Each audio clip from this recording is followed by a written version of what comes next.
In a pronatalist, patriarchal society like ours, we tend to value the worth of a woman to her ability to bring forth children into this world. And sons, preferably. Rocking Mama to Real Mama, Mamta B. Lately, I've been talking about parenting so much. Probably it's because it's something that I'm very familiar with for, going through with it for 26 years or more. I feel more confident about talking about it. But how about taking a little change in the topic and diving into something that's completely the opposite? And by this I mean talking about women who want to be child-free. Is it true that women are biologically tuned or wired to want to have children? Or do most of us have it because of the social urge to do it? Social pressure works in so many ways. For us women, we see our sisters having children, our in-laws having children, our cousins, everybody going through this baby boom. And there you are sitting thinking, well, I must too. It's like kind of a competition.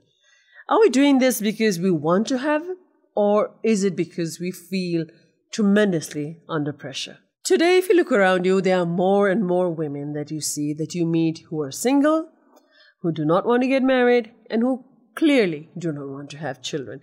It's not because they hate children or they don't like children. It's just they do not want to have children for their own personal reasons. Women are focusing more on their careers, on their mental health, physical health, and many a times they do not want to be with a partner, and they surely do not want to have children. And it's not always that it's because they don't like children. It's just they don't have the desire to bring forth children. In a pronatalist country like ours, a woman's value is definitely tied to her ability to bear children, and preferably sons. Can you imagine the pressure women go through in a situation like ours, in a society like ours? A woman who voluntarily wants to be single and doesn't want to have any children, she's looked to as somebody who is selfish, who is barren, who is stupid because she's not thinking in the long run about how lonely her life is going to be when she reaches old age and then suddenly has no children to look after her. It's quite ironic because when you look around here and you see all the lonely older people around who've had so many children in their lives, but everybody's moved away and they are by themselves regardless of having children. So I don't think it's a fair thing to tell women that, if you don't have children or if you're not married, you're going to die very lonely. No, it could be you, it could be me tomorrow. And then we come to women who want to have children, but then, due to health issues, due to lifestyle issues, they're unable to bear it. And they too are stigmatized because they are unable to produce children. Now, sometimes it lies on the woman that she is unhealthy and, she's going through infertility, the age maybe. But do you realize how many times the cause of her not having children is directly related to the infertility of a man? So a man's infertility, now the minute you bring up this topic, it is a taboo. It is something that has never been discussed openly, right? Because our society, we compare masculinity with a male's fertility, infertility.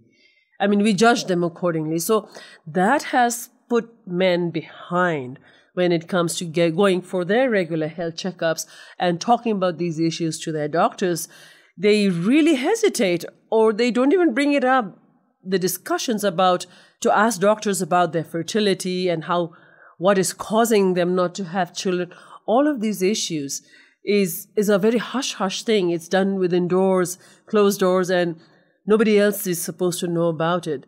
But as we all know, when we don't talk about these issues, when we don't raise awareness about it, this leads to so much of misunderstanding. So here it is, a woman, time after time, is not able to have children. And then she bears all the consequences of it, the responsibility of not being able to have children, while all the time, or many a times, it is because it's the infertility of the male. But that part is completely kept aside and disregarded. It's the same when it comes to determining the sex of the child, right? We women have no power in choosing the X and the Y chromosomes. It's the males who decide what children are going to be born. They decide the sex of the child. But no, again, here is a woman, let's say, given birth to 3 daughters. She is put aside and stigmatized for being somebody who can only bring daughters but does not have the guts to bring out a son. I mean, we've seen it in our families. Come on. We've been part of this society and we see it everywhere. We've come to such an age now where it's highly, highly stupid of us to be judging men for their masculinity on the basis of their infertility and, not being able to produce children, just as much as we judge women for not being able to choose between being single and not wanting a child, and for women who want to have children but are unable to have it. I mean, we should not be judging people so harshly. People do make their own decisions based on their own health and their own lifestyles. And here we are as a society, always so ready to gossip on them, to take on them. If the lady is not being able to have a child, we are like, oh, poor thing, it's such a sad story. Oh, why not? No, it isn't. It isn't, because after a certain time, clearly, they too come to a point where maybe if it's not possible, it's not meant to be, and it's okay, and they've got on with their lives. But we are sitting here still judging all the time, thinking they should at least have one child. Oh, they should definitely have one son at least to carry the legacy. I think it's a high time that we all put a stop to this. The role of a woman is not limited to being married, to having children. She can be single, she can reach her goals, she can follow her career path, she can do whatever she likes.